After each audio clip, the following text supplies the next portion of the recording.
वायुमंडलीय नदी क्या है, यानी कि एटमॉस्फेरिक रिवर क्या है, ये चर्चा में क्यों है, इसके बारे में समझेंगे। लेकिन उससे पहले पिछली वीडियो का क्वेश्चन जो दिए हैं उसका आंसर भी देखते चलते हैं।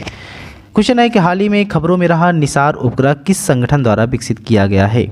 इसरो, नासा या फिर ए और बी या फिर इनमें से कोई नहीं। इसका सही आंसर हो जाएगा ऑप्शन सी, ए और बी, क्योंकि यह इसरो और नासा का जॉइंट मिशन है।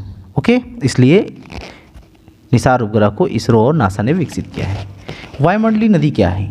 वायुमंडलीय नदी वायुमंडल में एक संकीर्ण और लंबा क्षेत्र है जो उष्णकटिबंध के परे पर्याप्त मात्रा में जलवाष्प का वहन करती है। शोधकर्ताओं ने पहली बार 1990 के दशक में वायुमंडलीय नदी शब्द गढ़ा था। इसे ट्रॉपिकल प्लम, ट्रॉपिकल कनेक्शन, नमी प्लम, जलवाष्प वृद्धि और क्लाउड बैंक के रूप में भी जाना जाता है। इस चर्चा में क्यों है?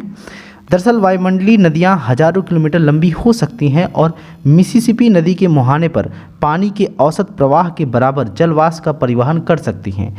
पाइनएप्पल एक्सप्रेस एक उदाहरण है। यह नमी को प्रशांत क्षेत्र से अमेरिका और कनाडा तक ले जाती है।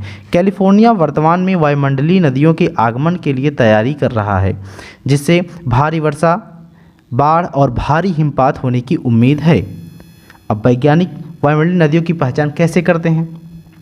वैज्ञानिक 2000 किलोमीटर लंबे कॉरिडोर की तलाश कर रहे हैं। गलियारों का मतलब है कि इस क्षेत्र में रंग, तापमान, नमी की मात्रा और अन्य पहलुओं के मामले में वातावरण लगभग समान है। वायुमंडलीय नदियों के ठीक नीचे समुद्र की हवा की गति भिन्न होती है।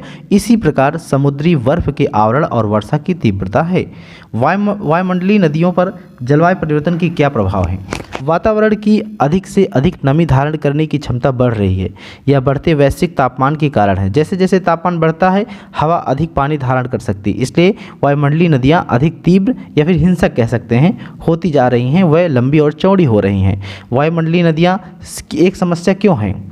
शुष्क परिस्थितियों में वायुमंडलीय नदियाँ जंगल की आग को बुझाती है, यानी कि कह सकते हैं जंगल को बचाती हैं। लेकिन सर्दियों और बरसात के मौसम के दौरान वह बाढ़ और भूस्खलन का कारण बनने वाली वर्षा में शामिल हो जाती हैं। 40 से अधिक वायुमंडलीय नदियाँ प्रशांत तट से टकरा गई हैं।